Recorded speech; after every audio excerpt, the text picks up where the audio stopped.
नमस्कार मित्रों। आज के इस वीडियो में एक बार फिर से आप सभी का बहुत बहुत हार्दिक स्वागत है। आज हम हिंदी इतिहास के अंतर्गत निबंध विधा भाग 2 में द्विवेदी युग के प्रमुख निबंधकार एवं उनके निबंधों को अब तक के सबसे आसान ट्रिक की सहायता से याद करने का प्रयास करेंगे। तो जैसा कि स्क्रीन पर आप देख पा रहे हैं द्विवेदी युग, और बात करें द्विवेदी युग के निबंध की, तो हिंदी निबंध के प्रारंभिक एवं अनगढ़ रूप को आचार्य शुक्ल ने गद्य प्रबंध कहा है। तो आचार्य महावीर प्रसाद द्विवेदी ने साहित्य को ज्ञान राशि का संचित कोश माना है। तो किसने, ये कई बार पूछा गया है, ज्ञान राशि का संचित कोश किसने कहा है? तो महावीर ने। देखिए, ज्ञान राशि का संचित कोश होगा तो महा होगा, जब महा माने अधिक होगा, है ना। तो महा से होगा, महावीर प्रसाद द्विवेदी ने कहा। तो ज्ञान राशि का संचित कोश बोले महा है, महाज्ञान राशि। तो महा से हो जाएगा महावीर प्रसाद द्विवेदी जी की का एक कथन है कि ज्ञान राशि का संचित कोश है, ठीक है ना। अब आचार्य महावीर प्रसाद द्विवेदी ने जो लॉर्ड बेकन के निबंध का अनुवाद किया था, बेकन विचार रत्नावली शीर्षक से क्या किया कि बेकन विचार रत्नावली इस शीर्षक से किसका? लॉर्ड बेकन के निबंध का अनुवाद किया। किसने? महावीर ने। तो बेकन विचार रत्नावली महावीर, ठीक है ना। अब आगे हम लोग बात करते हैं, आचार्य रामचंद्र शुक्ल ने महावीर प्रसाद द्विवेदी के निबंधों को बातों का संग्रह किसका बोले महावीर प्रसाद के निबंधों को किसने कहा? रामचंद्र शुक्ल ने कहा। बातों का संग्रह रामचंद्र शुक्ल ने कहा। किसको कहा? महावीर प्रसाद द्विवेदी के निबंध के संग्रहों को क्या कहा? बातों का संग्रह, ठीक है ना। अब आगे स्क्रीन पर देख रहे हैं आप आचार्य महावीर प्रसाद द्विवेदी जी के महत्वपूर्ण निबंध, जिनमें पहला निबंध है संपत शास्त्र, दूसरा है रसक रंजन, तीसरा है लेखांजलि, चौथा है नाट्यशास्त्र और पांचवा है उपन्यास रहस्य, छठा है आगरे की शाही इमारतें, सातवां है कालिदास के समय का भारत, आठवां है दंडदेव का आत्मनिवेदन, नौवां है भाषा और व्याकरण, दसवां है कवि और कविता, 11 है महाकवि माघ का प्रभात वर्णन और 12 है दमयंती का चंदोपालब्ध, और 13वां है कि कवि बनने के लिए सापेक्ष साधन, 14 है म्युनिसिपालिटी के कारनामे, 15 है सुतापराधे जनकस दंड है, और 16वां है आत्मनिवेदन, 17वां है प्रभात और 18वां निबंध है नेपाल। अब इन सबको कैसे दिमाग में रखा जाए, तो यहाँ से क्या ले लीजिएगा? महावीर ले लीजिएगा और दिमाग में रखते हुए चलिएगा। तो देखिए, संपत शास्त्र किसके पास? बोले संपत ही शास्त्र है। किसके लिए? बोले महावीर के लिए। तो महावीर के लिए क्या है? शास्त्र ही संपत्ति है। संपत शास्त्र किसके लिए? महावीर के लिए। अब रसक रंजन कौन करेगा? बोले रसक का रंजन तो महावीर ही करेंगे, महावीर करते हैं। लेखांजलि बोले महावीर करेंगे, लेखांजलि। नाट्य शास्त्र महावीर रखते हैं, नाट्यशास्त्र महावीर रखते हैं। और उपन्यास का रहस्य तो महावीर जानते हैं, उपन्यास रहस्य महावीर जानते हैं। आगरे की शाही इमारत किसकी है? बोले भैया महावीर की है ना। और कालिदास के समय भारत में कौन? कालिदास के समय भारत कौन था? बोले भैया महावीर थे। तो कालिदास के समय भारत में कौन? महावीर थे। दंडदेव के लिए आत्मनिवेदन किसने किया? बोले महावीर ने किया। महावीर ने क्या किया? दंडदेव के लिए आत्मनिवेदन किया था। भाषा और व्याकरण किसका है? बोले भैया महावीर का है ना। और चंदोपालम कौन देखा? बोले महावीर ने देखा है। और क्या है, फिर बता रहे हैं कि माघ का प्रभात वर्णन किसने किया? बोले महावीर ने किया। दमयंती का चंदोपाल किसने देखा? भैया महावीर ने देखा। कवि और कविता किसने किया? भैया कवि और कविता महावीर ने किया। तो कवि और कविता महावीर ने। माघ का प्रभात वर्णन महावीर ने। दमयंती का चंदोपाल महावीर ने किया। और कवि बनने के लिए क्या हुआ? भैया सापेक्ष साधन महावीर ने दिया। कब बनने के लिए? सापेक्ष साधन 2 है, महावीर ने दिया। और फिर क्या किया? बोले महावीर ने म्युनिसिपालिटी के काले कारनामे किसने? बोले महावीर ने खोला। महावीर ने क्या खोला? बोले म्युनिसिपालिटी के कारखाने। तो माँ से महावीर, माँ से म्युनिसिपालिटी के कारनामे को किसने? बोले महावीर ने खोला। आगे है सुता अपराधे जनकस दंड है। भैया सुत अपराधे जनकस क्या होगा? महावीर देंगे। सुता अपराधे जनकस दंड है, महावीर देंगे। आत्मनिवेदन करना है तो आत्मनिवेदन करिए, किससे? बोले महावीर से करिए। और प्रभात में किससे मिलिए? महावीर से मिलिए। है ना। और नेपाल से लोग कहाँ आए, बोले महावीर के पास मिलने आए। बस इस प्रकार से महावीर जी को आप दिमाग में रख लीजिएगा और इनके सारे निबंधों के साथ जोड़ दीजिएगा, आसानी से आपको याद हो जाएगा। ठीक है ना। बात करते हैं बाबू बाल मुकुंद गुप्त ने महावीर प्रसाद द्विवेदी का निबंध है भाषा और व्याकरण से। तो इसका इन्होंने अनिश्चितता शब्द से लेकर के आलोचनात्मक जो है निबंध लिखा था, आत्माराम के नाम से लिखा है। किसने लिखा है? बाबू बाल मुकुंद गुप्त ने लिखा है। ठीक है ना। भाषा और व्याकरण से अनिश्चितता ले लिया एक शब्द, और उसी अनिश्चितता शब्द से इन्होंने आत्माराम नाम से निबंध लिखा है। ठीक है ना। आगे बात हम लोग करें बाल मुकुंद गुप्त के जवाब में महावीर प्रसाद द्विवेदी जी ने भी सर्गो नरक ठिकाना ना ही शीर्षक निबंध जो है कल्लू अलहित के नाम से लिखा है ना। सर्गो नरक ठिकाना का कल्लू अलहित नाम से इन्होंने लिखा। किसने लिखा? महावीर प्रसाद द्विवेदी जी ने लिखा। ठीक है ना। अब बाल मुकुंद गुप्त ने सन 1904 से 1905 ईस्वी में भारत मित्र में शिव शंभू का चिट्ठा नाम से तत्कालीन जो गवर्नर थे लॉर्ड कर्नल, उनको संबोधित करके निबंध लिखा है। और एक कई बार पूछा गया है शिव शंभू का चिट्ठा, तो बाल मुकुंद मुकुंद मुकुंद का चिट्ठा, बाल मुकुंद क्या करते हैं? शिव शंभू का चिट्ठा किसने? बोले बाल मुकुंद, है ना। आप कह सकते हैं कि शिव शंभू का चिट्ठा देकर के क्या हो गया? मुकुंद हो गया, मुकुंद हो गया, बाल मुकुंद हो गया। किसके लिए लिखा था? इन्होंने लाल कर्जन को संबोधित करके लिखा था। ठीक है ना। आगे है बाल मुकुंद जी के कुछ निबंध हैं जिन्हें गुप्त निबंधावली शीर्षक से जाना जाता है। तो गुप्त निबंधावली किसकी है? भैया बाल मुकुंद की है। ठीक है ना। आगे बात करें हम लोग एक बड़े प्रसिद्ध जो निबंधकार हैं द्विवेदी युग के, कौन हैं? अध्यापक पूर्ण सिंह जी। इन्होंने हिंदी में कुल 6 निबंध लिखे हैं जो निम्नलिखित हैं, जिन्हें पहला है आचरण की सभ्यता, दूसरा है मजदूरी और प्रेम, तीसरा है सच्ची वीरता, चौथा है पवित्रता, पांचवा है कन्यादान, छठा है अमेरिका का मस्त कवि वाल्ट हिटमैन। अब इन सबको कैसे दिमाग में रखा जाए? तो देखिए, यहाँ से ले लीजिए पूर्ण आचरण की सभ्यता, है ना। कोई व्यक्ति क्या है जो आचरण की सभ्यता रखता है वो पूर्ण है ना। मजदूरी से जो प्रेम करेगा वो पूर्ण है, सच्ची वीरता करेगा वो पूर्ण है, जो व्यक्ति पवित्रता करता है वो पूर्ण है, और जो व्यक्ति कन्यादान करके मस्त हो जाता है वो पूर्ण है। तो कन्यादान से हो गया कन्यादान, और मस्त से हो गया मस्त कवि वाल्ट हिटमैन, अमेरिका का मस्त कवि वाल्ट हिटमैन।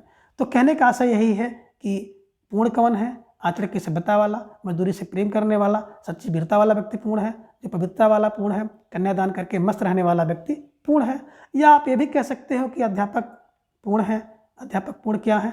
बोले भैया एक तो आचरण की सभ्यता जानते हैं इसलिए पूर्ण है, मजदूरी से प्रेम करते हैं इसलिए पूर्ण है, सच्ची वीरता उनके अंदर है इसलिए पूर्ण है ना, पवित्रता उनके अंदर है इसलिए अध्यापक पूर्ण है, और क्या करते हैं? कन्यादान करके वो बड़े मस्त हो गए हैं, इसलिए क्या हो गया? अध्यापक पूर्ण है।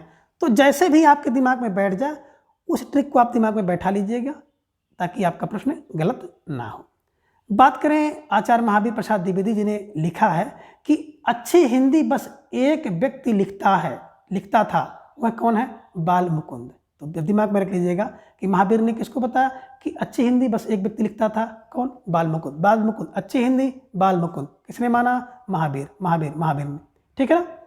अब आगे बाल मुकुंद जी की एक पंक्ति है कि बड़े धूम से टेसू आए, लड़के लाड़ी साथ लगाए, होगा दिल्ली में दरबार, सुनकर चौक पड़ा संसार। किसकी है? बाल मुकुंद। बड़े धूम से कौन आते हैं टेसू लेकर के?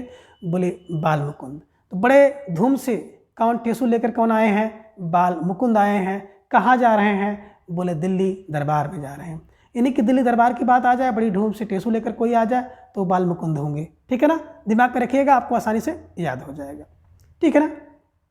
आगे हैं बड़े प्रसिद्ध निबंधकार हैं चंदा शर्मा गुलेरी जी, और इनका निबंध है कछुआ धर्म, और दूसरा है मारस माही कुठाऊं। 2 महत्वपूर्ण निबंध आप यहाँ पर देख रहे हैं। तो गुलेरी को किसने? बोले कछुआ ने कुठाव मार दिया, है ना। कोई कछुआ था और एक कछुआ के पास गए होंगे, तो गुलेरी जी को उसने क्या मार दिया? ठोकर मार दिया। और कहाँ मार दिया? कुठाव मार दिया। तो कछुआ धर्म मारस मोही ठुकाव। किसको कुठाव मारा? भैया गुलेरी को कछुआ ने कुठाव पर मार दिया। बस दिमाग में रख लीजिएगा, आसानी से याद हो जाएगा। आगे हैं द्विवेदी युग के कुछ निबंधकार और उनके निबंध, जिनमें पहले हैं माधव प्रसाद मिश्र जी। निबंध है रामलीला, परीक्षा, धृति, क्षमा, सब मिट्टी हो गया। तो देखिए माधव क्या बता रहे हैं, माधव बता रहे हैं देखिए रामलीला हो रही थी, है ना, परीक्षा का समय आ गया, धृति और क्षमा भी वहाँ पहुँचे, तो क्या हो गया, सबको मिट्टी कर दिया। तो देखिए माधव ने क्या किया, रामलीला की परीक्षा में धृति और क्षमा से सब मिट्टी कर दिया, है ना, सब मिट्टी कर दिया। किसने, माधव ने। रामलीला किसने किया, माधव ने। परीक्षा माधव का नाम लेकर के, धृति और क्षमा माधव का नाम लेके करते हैं। बस दिमाग में रखिएगा, माधव जोड़ लीजिएगा, आसानी से दिमाग में बैठ जाएगा, ठीक है ना। आगे है गोविंद नारायण मिश्र जी की, तो प्रकृति विचार, विभक्ति विचार और कवि और चित्रकार। तो देखिए गोविंद क्या है, गोविंद नारायण जीएन गोविंद नारायण क्या करते हैं, विचार करते हैं, प्रकृति और विभक्ति का विचार करते हैं और कवि को चित्रकार बनाते हैं, है ना। गोविंद क्या करते हैं भैया, प्रकृति और विभक्ति का विचार करते हैं, कवि को चित्रकार बनाते हैं। तो प्रकृति से हो जाएगा प्रकृति विचार, विभक्ति विचार, और कवि को चित्रकार से हो जाएगा कवि और चित्रकार, इनके द्वारा लिखा गया निबंध है, ठीक है ना। आगे मिश्र बंधु, जो तीनों बंधु हैं, है ना, जानते हैं ना। तो मिश्र बंधु ने क्या लिखा, पुष्पांजलि 16 में, सुमनांजलि और आत्म शिक्षा। दिमाग में रख लीजिएगा कि बंधु ने क्या किया, 3 बंधु थे, 3 लिखे। क्या लिखे, पुष्पांजल, सुमनांजल और आत्म शिक्षा, है ना। तो देखिए जो मिश्र बंधु थे उन्होंने 3 निबंध लिखा, एक तो पुष्पांजल लिखा, दूसरा सुमनांजल लिखा, तीसरा आत्म शिक्षा लिखा। तो बंधुओं ने 3 बंधु और 3, श्याम सुख गणेश, श्याम बिहारी, सुखदेव बिहारी और गणेश बिहारी, ठीक है ना। दिमाग में रखिएगा, श्याम सुख गणेश, श्याम बिहारी, सुखदेव बिहारी, गणेश बिहारी, 3 बंधु थे, ठीक है ना। 1913 में मिश्रबंधु विनोद नाम से इन्होंने हिंदी साहित्य का इतिहास लिखा है। तो 13 बंधु हम लोग पढ़े थे, है ना, 1913 में मिश्रबंधु विनोद, ठीक है ना। यहाँ पे निबंध क्या है, 3 है, पुष्पांजल, सुमनांजल और आत्मशिक्षा बंधु का, ठीक है ना। आगे हम लोग चलते हैं, अगले जो निबंधकार हैं जगन्नाथ प्रसाद चतुर्वेदी, गद्यमाला 1909 में, निबंध निश्चय, बाकी बहार, पिक्चर की पूजा, अनप्रास का अन्वेषण। तो देखिए जगन्नाथ प्रसाद बता रहे हैं, जगन्नाथ क्या है, गद्यमाला चढ़ाइए जगन्नाथ को, निबंध हो तो निश्चय करिए, क्यों, क्योंकि बाकी बहार है जगन्नाथ के पास, और पिक्चर की पूजा की जाती है जगन्नाथ जी के, और अनप्रास का अन्वेषण करते हैं कौन, जगन्नाथ प्रसाद चतुर्वेदी। तो दिमाग में रख लीजिएगा, गद्य की माला दे दीजिए, निबंध का निश्चय कर दीजिए, बाकी बहार होती है, पिक्चर की पूजा होती है, और अनप्रास का अन्वेषण होता है। किसका, बोले जगन्नाथ प्रसाद चतुर्वेदी का, ठीक है ना। आगे है बाबू श्याम सुंदर दास जी, तो इनका निबंध है साहित्य की विशेषताएं, दूसरा है समाज और साहित्य, तीसरा है कर्तव्य और सभ्यता। तो यहाँ से हम लेंगे सुंदर, क्या सुंदर है, बोले साहित्य की विशेषता, भाषा और साहित्य, कर्तव्य और सभ्यता सुंदर है। तो सुंदर क्या है, साहित्य की विशेषता बड़ी सुंदर होती है, साहित्य और समाज और साहित्य बड़ा सुंदर होता है, कर्तव्य और सभ्यता सुंदर होता है। तो सुंदर का मतलब हो गया श्याम सुंदर दास द्वारा लिखे गए 3 निबंध हैं, कौन कौन से, साहित्य की विशेषता सुंदर, साहित्य और समाज और साहित्य सुंदर होता है, कर्तव्य और सभ्यता सुंदर होती है, ठीक है ना। आगे देखेंगे पद्म सिंह शर्मा जी की बात करें तो मुझे मेरे मित्रों से बचाओ, दयानंद सरस्वती मर गए, और तीसरा हिंदी की प्राचीन साहित्य का उद्धार। तो देखिए पद्म क्या है भाई, देखिए कोई मुझे मित्रों से बचा ले, मेरे मित्रों से बचा ले, तो क्या हो जाएगा, मुझे भैया एक पद्म मिल गया, समझो पद्म भूषण मिल गया, ठीक है ना। दूसरा क्या हो जाए कि दया कर दें कौन, सरस्वती मुझ पर दया कर दें, दयानंद सरस्वती दया कर दें मुझ पर सरस्वती, तो क्या हो जाएगा, तो भैया मुझे समझो पद्म मिल जाएगा। और तीसरा क्या है, हिंदी के प्राचीन साहित्य अगर मुझको याद हो जाए, हिंदी साहित्य का इतिहास मुझे याद हो जाए, तो समझो मुझे पद्म मिल गया। बस ऐसे दिमाग में रख लीजिएगा, आसानी से याद हो जाएगा कि पद्म, है ना, मुझे मित्रों से बचा ले, क्योंकि मित्र आपको क्या करते हैं, बहुत परेशान करते हैं, घूमने टहलाने के लिए ले जाते हैं, है ना। अगर आप मित्र से बच गए तो जान लीजिए आप बैठ के तैयारी करेंगे कुछ, है ना, क्वेश्चन हल करेंगे, ट्रिकी वीडियो देखेंगे, है ना, किताब पढ़ेंगे, तो मित्रों से बचाएगा तो मुझे पद्म मिलना है ना। सरस्वती मुझ पर दया कर देंगी तो मुझे पद्म मिलना है, मतलब चयन होना है। और प्राचीन हिंदी साहित्य का इतिहास अगर आपको याद हो जाए तो जान लीजिए सिलेक्शन आपका पक्का है। बस दिमाग में ऐसे रख लीजिएगा, ठीक है ना, आसानी से याद हो जाएगा। आगे बात करते हैं, आचार्य शुक्ल जी ने गोविंद नारायण मिश्र के गद्य विधान को सायास अनुप्रास में गूथे शब्द गुच्छों का अटाला कह दिया। किसको, गोविंद नारायण के। तो गोविंद नारायण के क्या, गद्य विधान को सायास अनुप्रास में गूथे शब्दों का गुच्छा। तो तो यहाँ पे देखिएगा गूथे गुच्छा, अटाला गोविंद, गोविंद गोविंद, गा से गोविंद, तो गा से गूथे, गा से गुच्छा, है ना। तो गूथे शब्दों, गुच्छा, गुच्छा शब्दों का अटाला गोविंद के किसने कहा, बोले रामचंद्र शुक्ल जी ने कहा। बस दिमाग में से रखे रहेगा, हो सकता है परीक्षा में प्रश्न पूछ लिया जाए तो आपको मिस्टेक ना वहाँ पे हो। ठीक है, आगे गोविंद नारायण मिश्र जी ने महावीर और बाल मुकुंद गुप्त के बीच अनिश्चितता शब्द को लेकर चले वाले विवाद पर इन्होंने क्या किया, आत्माराम के टेंटे निबंध द्विवेदी जी के पक्ष में लिखा। आपने अभी पढ़ा था ना कि बाल मुकुंद गुप्त जी ने क्या किया था, अनिश्चितता शब्द को लेकर के क्या लिखा था, है ना, एक निबंध लिखा था, अभी आपने देखा था बाल मुकुंद गुप्त ने। और बाद में बाल मुकुंद जी के इसका जवाब भी महावीर ने दिया था कलुअलहित नाम से, है ना। तो ये विवाद काफ़ी दिन तक चला था और कह रहे हैं उस विवाद को गोविंद ने आत्माराम के टेंटे नामक निबंध लिखा। किसके पक्ष में लिखा, महावीर प्रसाद द्विवेदी जी के पक्ष में लिखा था। ठीक है ना, ठीक है ना। तो आत्माराम नाम से किसने लिखा था, बाल मुकुंद गुप्त ने आत्माराम से लिखा था। ठीक है ना, तो यहाँ पे एक बार देख लीजिएगा। ठीक है ना, तो इस प्रकार से इन सभी टिक की सहायता से आप इन सभी जो निबंध और उनके निबंधकार को आसानी से याद कर सकते हैं। तो आज के इस वीडियो में बस इतना, अगले वीडियो में फिर हम इसके अगले भाग को जानेंगे। तब तक के लिए धन्यवाद, नमस्कार, बाय।